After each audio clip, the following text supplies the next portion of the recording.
By the time the first snow dusted the upper Rockies, most men were already done building. Axes rested against cabin walls. Chimneys smoked thin and proud against a pale sky. The work had been rushed, but it was finished, and in frontier country, finished often mattered more than right. But on a narrow bench of land above a wind-scoured valley, one man was still laying stone. His name was Caleb Rowen, and he was already behind schedule by every standard that mattered to his neighbors. They passed his claim on the way back from cutting firewood, slowing their horses just long enough to shake their heads. While they had raised square log cabins in 3 hard weeks, Caleb was still stacking rock and tamping earth in late autumn, hands raw, breath steaming, daylight slipping away faster each afternoon. To them, it looked like stubbornness. Or worse, ignorance. Winter in the Rockies did not reward delay. Caleb knew that. Better than most. He had hauled freight across mountain passes where men froze within shouting distance of shelter. He had slept in canvas that cracked like glass at dawn. He had watched fires burn hot and bright at sundown, only to wake before morning with ice forming along the inside seams of a wall. What Caleb did not trust was speed. Speed made cabins thin. Speed left gaps. Speed assumed that if the cold came hard, you could always burn more wood. That assumption had killed people. Most frontier builders worked under a simple rule. Get a roof up before the snow stays. Walls could be improved later. Gaps could be packed. Stoves could be fed harder when the temperature dropped. Survival, they believed, was a matter of fuel and effort. Caleb had learned otherwise. Cold, he knew, was not dramatic. It didn't strike like a storm or a fall from a horse. It worked quietly. It drained strength first. It shortened sleep. It forced mistakes. And once a man started losing heat faster than he could replace it, no amount of courage made a difference. That was why, while others hurried, Caleb slowed down. His cabin did not rise straight and square like the others. Its walls were thicker, far thicker than necessary by local standards.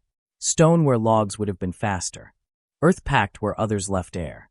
The shape itself looked wrong to frontier eyes. Not a neat rectangle, but something closer to a softened polygon, corners blunted. Surfaces turned inward. Neighbors called it wasteful. One man laughed that Caleb was building a fort to keep out the mountains themselves. Another said he'd freeze to death before he ever finished, buried under his own good intentions. Caleb did not argue. He kept working. Every decision he made seemed to defy urgency. He tested soil between his fingers. He rejected stone that fractured too easily. He tamped earth until it rang dull and solid beneath his boots. Where others measured in days, he measured in winters. The difference was not stubbornness. It was calculation. Caleb was not asking how fast a cabin could be built. He was asking how slowly it would cool once the fire went out. Most men built shelters that relied on constant attention, fires that demanded feeding, walls that forgave nothing once the flame weakened. Caleb was building something that could wait, something that would hold warmth the way the land itself did. At dusk, when the sun slipped behind the ridgeline and the temperature fell with it, Caleb would stand inside the unfinished shell of his cabin and feel the difference already taking shape. The stone stayed neutral under his palm. The earth-packed sections did not bite with cold the way bare logs did. It was subtle, easy to dismiss. That was the danger. Frontier winters punished the obvious mistakes quickly. Poor roofs collapsed. Weak chimneys failed. But the worst failures came from structures that looked sound, cabins that almost worked, right up until the night they didn't. Caleb was building for that night. The one when the fire burned down too far. The one when exhaustion won. The one when wood ran short, or wind rose, or the cold dropped lower than anyone expected. That night separated shelters from traps. As October hardened toward November, the mountains grew quiet. Snow no longer melted by noon. Streams sealed along their edges. The easy margin was gone. Caleb Rowen was still building. And everyone around him was certain they were watching a man make the last mistake of his life, working too slowly when winter was already on its way. They did not yet understand that speed was never what Caleb was racing against. He was racing against heat loss. To understand why Caleb Rowen's neighbors were so confident and so wrong, you have to understand the cabin they trusted. Across the Rockies, the standard frontier shelter followed a familiar pattern. Square or rectangular. Logs stacked 8 or 10 inches thick. Mud and straw pressed into the seams. A small iron stove set hard against an outside wall, its pipe climbing straight up through the roof. It looked solid. It felt solid. and in mild cold. It worked well enough. That was the trap. Wood by its nature warms quickly. A fire fed hard at dusk could turn a frozen cabin into a comfortable room within an hour. Men judged success by that first warmth, the moment gloves came off. Breath slowed, shoulders relaxed. But what warmed fast also cooled fast. Once the fire burned low, the same walls that had seemed protective began leaking heat in every direction. Not dramatically, not all at once, just enough, minute by minute, to drain warmth faster than tired hands could replace it. The problem wasn't craftsmanship. Many of those cabins were well built. The problem was physics. Wood has low thermal mass. It does not store much heat. It reflects warmth back into the room while the fire is active, but once the flame weakens, there is no reserve. The wall itself contributes nothing. It becomes a boundary, and boundaries lose. Every square foot of exposed surface worked against the people inside. Cold air pressed in. Warm air slipped out. Tiny gaps around doors and roof joints widened as logs contracted in falling temperatures. Nail heads and iron fittings became silent conduits for cold, drawing it inward like needles. At 10 degrees above zero, a well-fed stove could fight that loss. At 20 below, the fight turned desperate. Cabins that relied on constant combustion demanded constant attention. Fires had to be fed every hour. Ashes managed carefully. Chimney drafts watched like hawks. One lapse, sleep. Sickness, exhaustion, and the temperature inside dropped sharply. The colder it became outside, the faster the loss accelerated. This was the cruel math of frontier winters. The greater the temperature difference, the harder thin walls failed. Men tried to compensate the only way they knew how, by burning more. More wood, bigger fires, red-hot stoves that glowed through the night, sparks that scorched floors, chimneys that cracked under stress. The heat surged, then vanished again, leaving nothing behind but ash and fatigue. It was not uncommon to wake before dawn and find ice forming inside the cabin, on water buckets, along wall seams, even on blankets near the edges of the room. Families slept fully clothed. Children learned early to stay close to the stove and away from the walls. The cabin itself offered no help once the fire weakened. Caleb had lived in those cabins. He knew the rhythm, the brief comfort, the long night, the way cold crept back in no matter how hard you worked. What troubled him most was not the cold. It was the dependency. A structure that only worked while someone was awake, feeding it fuel, was not a shelter. It was a machine that demanded constant labor. And machines fail when people do. Every winter, someone learned that lesson too late. A storm that blocked access to firewood. An injury that slowed cutting. A night so cold that exhaustion overcame vigilance. In those moments, the walls did nothing. They simply watched. Most settlers believed this was unavoidable. That survival meant endurance.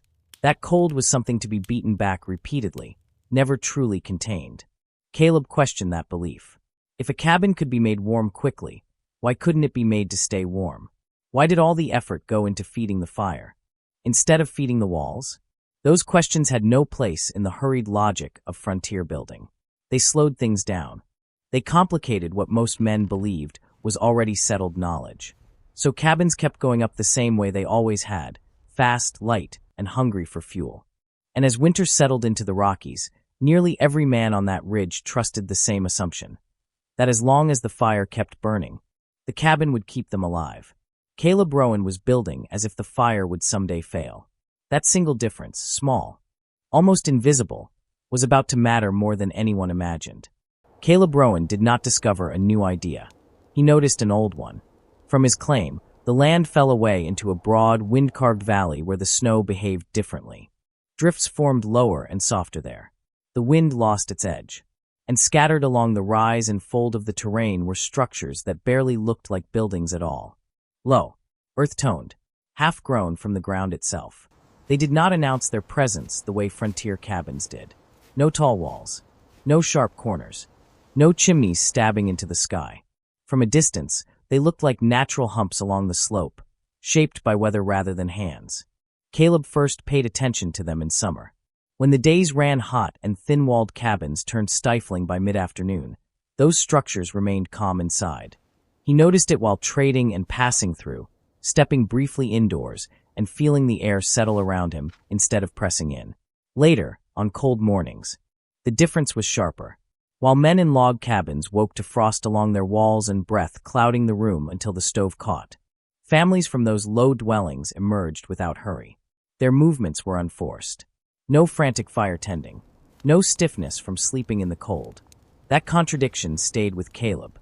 The land was the same. The wind was the same. The night cold fell just as hard. Yet the outcome was different. So he began watching more carefully. The walls were thick, far thicker than any cabin he had known. Not just logs, but layers. Earth pressed tight. Stone where it mattered. No voids. No hollow spaces waiting to leak warmth. The shapes were rounded or many-sided, turning the wind instead of meeting it flat. Most important of all, the heat came from the center. Not pushed against an outside wall where it bled away, but drawn inward, soaking into the structure itself. Warmth wasn't just filling the air. It was being absorbed. Caleb didn't approach this as a curiosity or a novelty. He approached it the way a man approaches something that works when everything else struggles. Carefully. Quietly. He asked questions when it was appropriate. Listened more than he spoke. What he learned was not mystical or symbolic. It was practical. The earth held heat. Stone held it longer. Clay slowed its escape. Thick walls changed time itself, stretching warmth across hours instead of minutes. The buildings were not fighting the cold. They were ignoring it. Heat was stored, not chased. Warmth was banked the way a careful man banks provisions, slowly, deliberately, with tomorrow in mind. Caleb began to understand something most settlers never considered. Cold was not the enemy. Change was. Thin cabins responded too quickly to everything: fire, wind, nightfall. They surged and collapsed. These low, earthbound structures barely reacted at all. They stayed close to the same temperature, no matter what happened outside. That stability was not an accident. It was design shaped by generations of observation, refined by people who had survived winters long before stoves, sawmills, or freight wagons ever reached the mountains. To many settlers, those structures were dismissed as primitive, too slow to build, too heavy, too strange. Caleb saw something else. He saw patience made solid. Back on his claim, the wind cut across the ridge with renewed force. The snow there was harder, the exposure unforgiving. But the lesson carried just as well uphill. If earth could hold warmth in the valley, it could hold it on the ridge. If thick walls could smooth temperature swings there, they could do the same here. The answer was not more firewood. It was more wall. So Caleb began building as if the ground itself were part of his shelter. As if heat belonged not just in the air, but in the bones of the structure. On the other side of the valley, that knowledge had been keeping families alive for generations. Caleb Rowen was simply willing to learn from it. Caleb Rowen's cabin began to take shape in a way that unsettled people.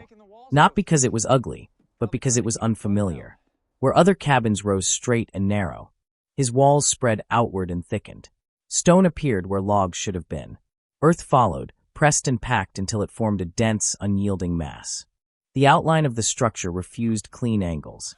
Corners were blunted. Surfaces turned inward, as if the building were closing around its own warmth. Men stopped on the trail to stare. They tried to understand it through the only lens they had: effort versus speed.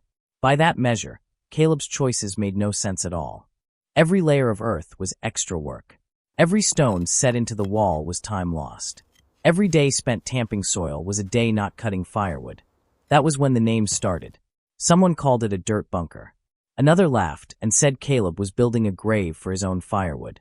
One man, less kind, said the wall looked so thick a man would freeze before finishing it. The phrase that stuck was simpler. Stupid wall. Too heavy. Too slow.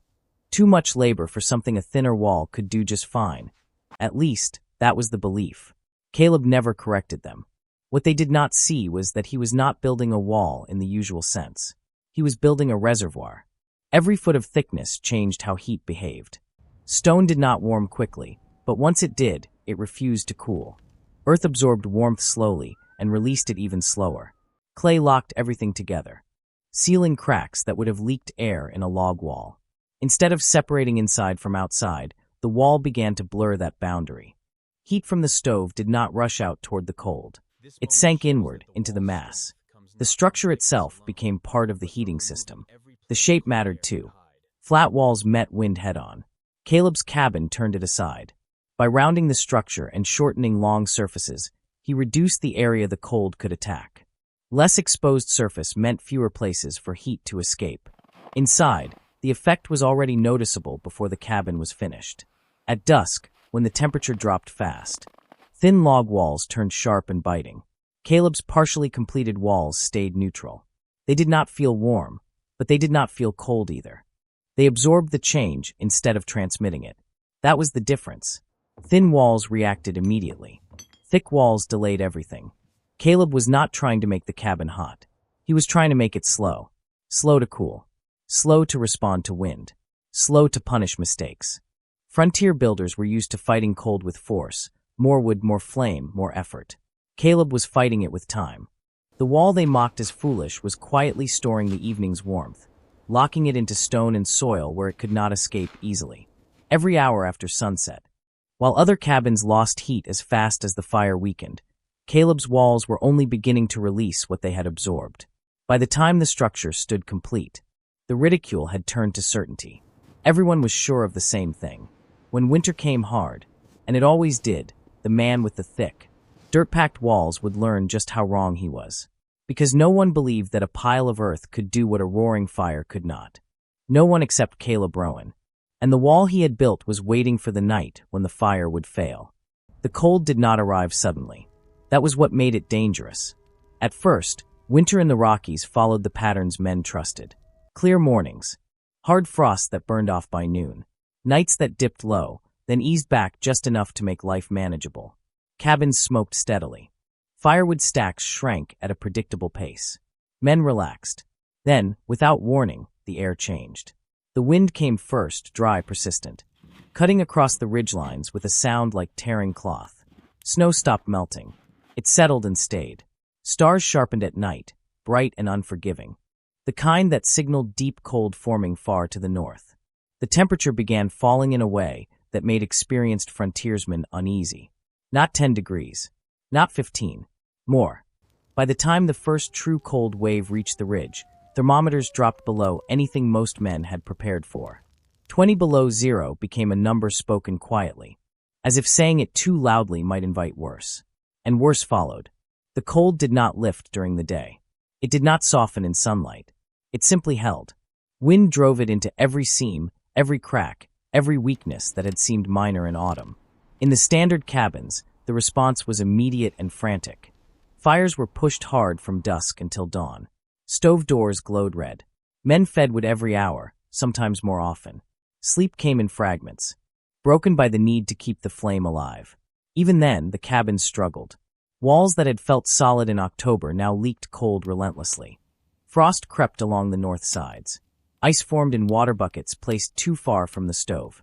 Beds near the walls became uninhabitable by midnight. The air inside never truly stabilized. It surged when the fire was fed, then collapsed again, over and over, like a lung failing to hold breath. By the third night of sustained cold, exhaustion set in. People made mistakes. Fires burned too low. Chimneys drew poorly in shifting wind. Drafts worsened as logs contracted further. The cabins demanded constant attention, and the people inside were running out of strength to give it. Caleb Rowen watched all of this from his ridge, aware of what was coming. He did not feed his fire harder. He fed it differently.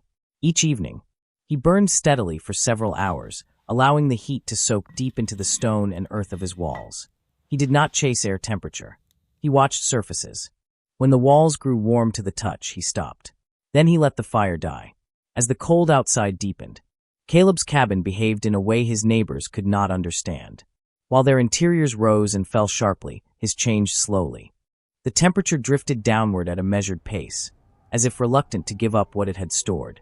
The difference grew with each passing night. What had started as a curiosity became a divide. In the thin-walled cabins, people burned through their wood piles at alarming speed. What had been stacked for months began vanishing in days. Men who had planned carefully realized their margins were gone. Winter was no longer something to endure. It was something that was breaking them. And the worst part was not the cold itself. It was the realization that their shelters were working against them. Out on the ridge, Caleb's thick walls absorbed the long nights without protest. Wind slid across their rounded surface. The cold pressed in, but it was forced to wait. The fire was no longer the only thing standing between him and the night. The cabin itself had joined the fight. As the temperature plunged further and the cold settled into its grip, the mountains grew silent. Smoke hung low. Trails disappeared beneath drifted snow. And every man on that ridge began to understand that this winter was not like the others. This winter was going to expose every weakness they had built into their walls. The night the fire failed was not dramatic. There was no sudden gust to snuff the flame. No collapse of chimney or burst of sparks. It happened the way most frontier disasters did, quietly, in the space between exhaustion and sleep. In the standard cabins along the ridge, fires had been burning without pause for days. Men fed them through the night, eyes burning, hands stiff, minds dulled by fatigue. Each armload of wood bought only minutes of comfort before the cold pressed back in. Sometime after midnight, vigilance broke. In one cabin, a man let the stove run low while he slept. In another, damp wood failed to catch as expected. In a third, a wind shift robbed the chimney of its draw, and the fire smothered itself in ash. Within an hour, the cold reclaimed the space. Temperatures inside dropped fast, faster than anyone believed possible. The air lost its softness. Breath returned to fog. The walls, which had never held warmth to begin with, offered nothing as the heat drained away. By the time people woke, shivering and confused, the damage was already done. Water stiffened in basins. Boots left near the door froze solid. Children cried from the cold that crept into their blankets and would not leave. The cabins had turned from shelter to burden the moment the fire stopped demanding attention. 400 yards away, Caleb Rowen's cabin moved to a different rhythm entirely. He had fed his stove early in the evening, the way he always did. Not hard, not desperately. Steady enough to warm the mass of stone and earth that surrounded him. When the walls radiated a dull, stored warmth, he let the fire burn down on its own. By midnight, there were no flames. By 2 a.m, the stove was cold to the touch. And yet, the cabin remained alive with warmth. The temperature did not collapse. It drifted. Heat bled slowly from the walls back into the room, the way warmth rises from sun-warmed rock long after daylight fades. There were no sharp drops. No sudden shocks of cold air. The interior changed so gradually that sleep came easily. While other cabins lost tens of degrees in a few hours, Caleb's lost only a handful. That was the difference between chasing heat and storing it. Thin walls surrendered warmth the moment the fire stopped. Thick walls released it reluctantly, as if unwilling to let it go. The stone and earth acted as a buffer between the living space and the night, absorbing the violence of the temperature drop and smoothing it into something survivable. Outside, the cold deepened. Stars burned white and sharp. The wind scoured the ridge clean. Thermometers sank into numbers that most men had never seen on their own claims. Inside the standard cabins, people huddled together, waiting for dawn that felt impossibly far away. Inside Caleb's, the air remained calm. The walls continued to give back what they had taken earlier that evening. By morning, the difference was undeniable. In cabins where fires had gone out, the cold had won completely. In Caleb's, the fire had been gone for hours, and the shelter had not failed. The wall they had mocked as foolish dirt had become the only thing standing between warmth and disaster.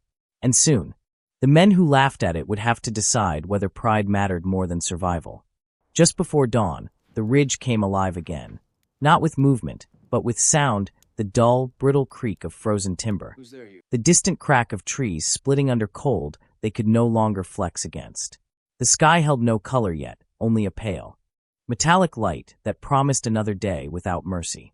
Caleb Rowen was awake, though he had slept well. The cabin was quiet, steady, unchanged. No frantic stoking. No burning eyes.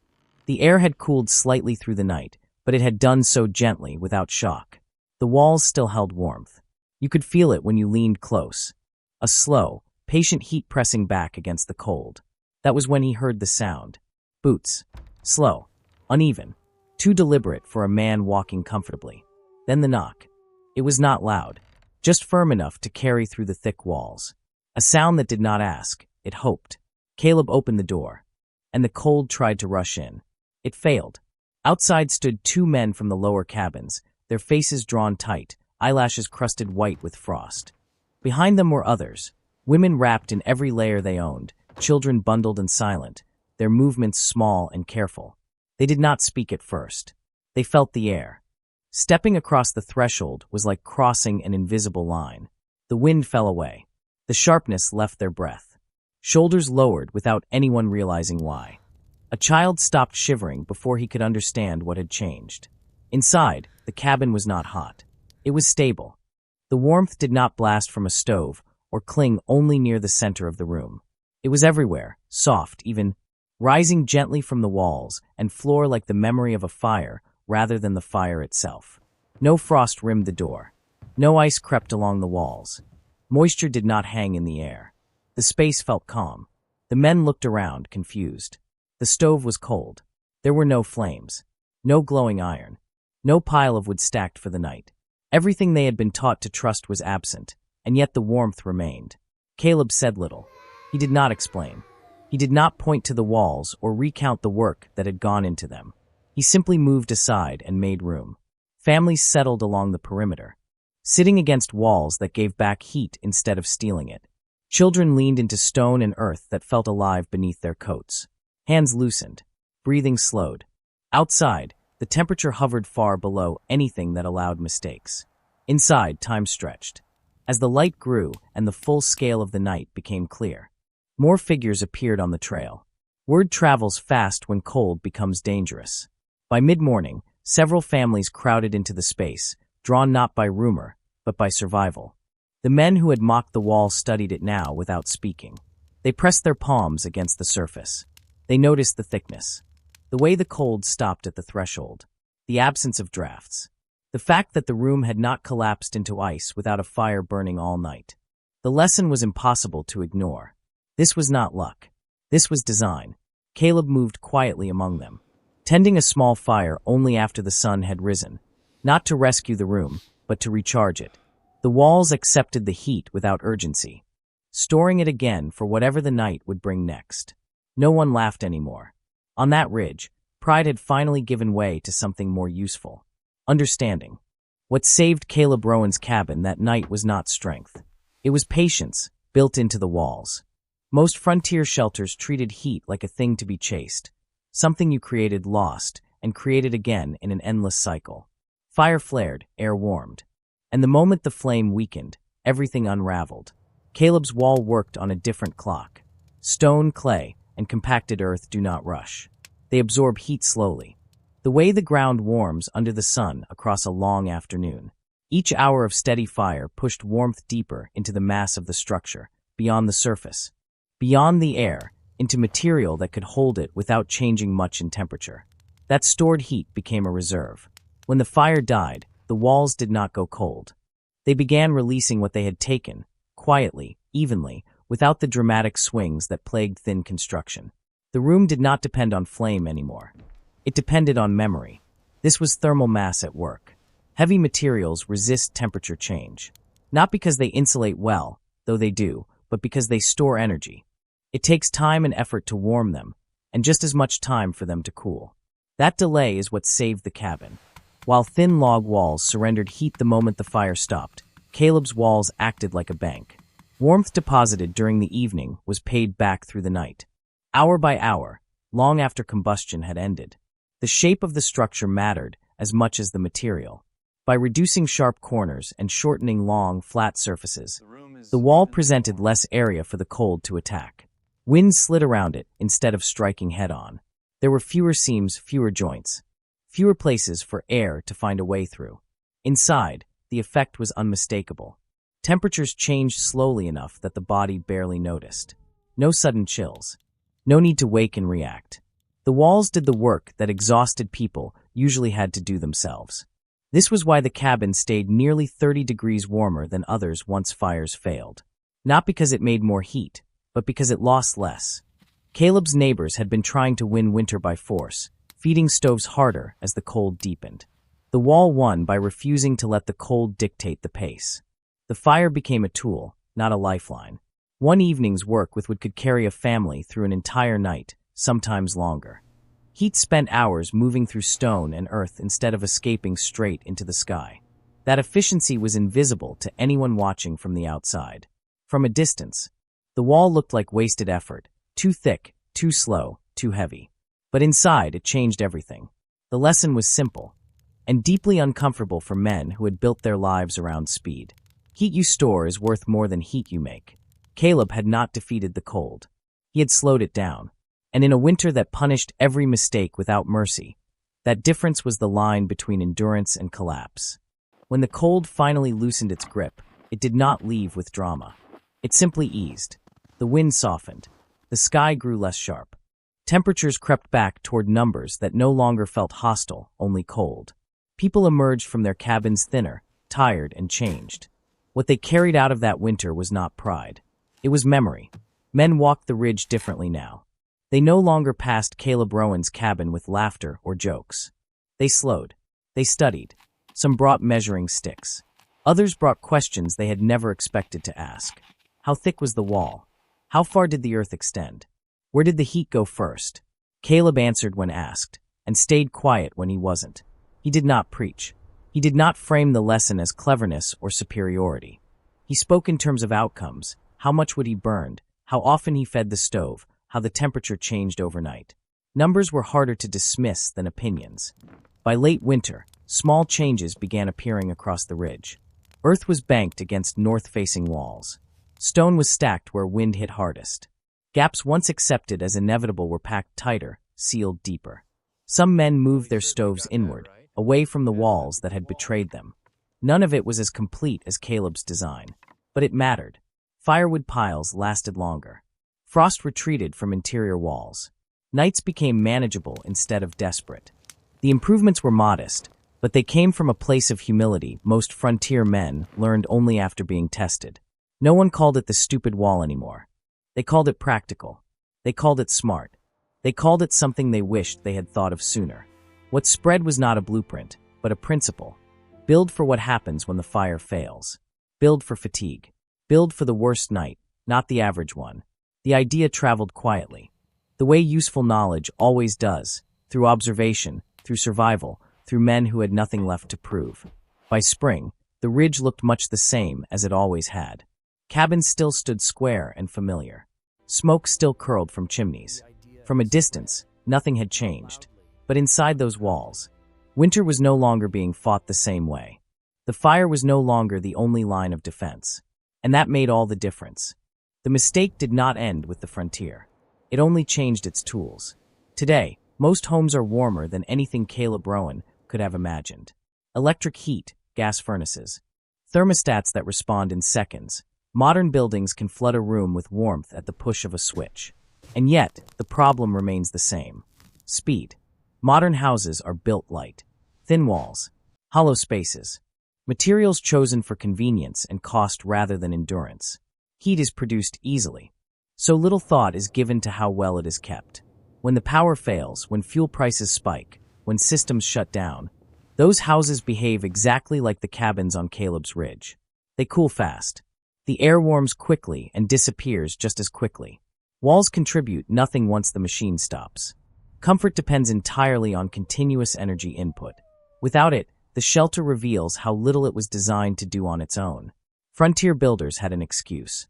They worked with what they had. They raced weather with hand tools. Speed was survival, until it wasn't. Today, the trade is made by choice. We build houses that assume systems will never fail. Energy will always be available, and tomorrow will behave like yesterday. That assumption works, right up until it doesn't. Caleb's wall challenges that mindset. It reminds us that real resilience does not come from producing more heat. It comes from losing less. From shaping structures that resist change instead of reacting to it. Thermal mass does not care about technology. It works the same way now as it did then. Stone still holds warmth. Earth still releases heat slowly. Thick walls still smooth out extremes. What has changed is our patience. We expect comfort instantly. We design for speed instead of stability. And when conditions break those assumptions, we are forced back into the same frantic cycle frontier families knew too well. Feeding systems constantly, fighting losses we never slowed in the first place. The lesson from that winter in the mountains is not nostalgia. It is physics. Build with mass, and time works for you. Build light and thin, and time works against you. Caleb Rowen did not outsmart the cold with clever tricks or heroic effort. He listened to principles older than the tools in his hands. He built for the moment when help would not arrive, when fuel would be limited, when sleep would matter more than vigilance. That is the spirit the frontier demanded. Not speed, not bravado, but quiet decisions that continued working long after the fire went out.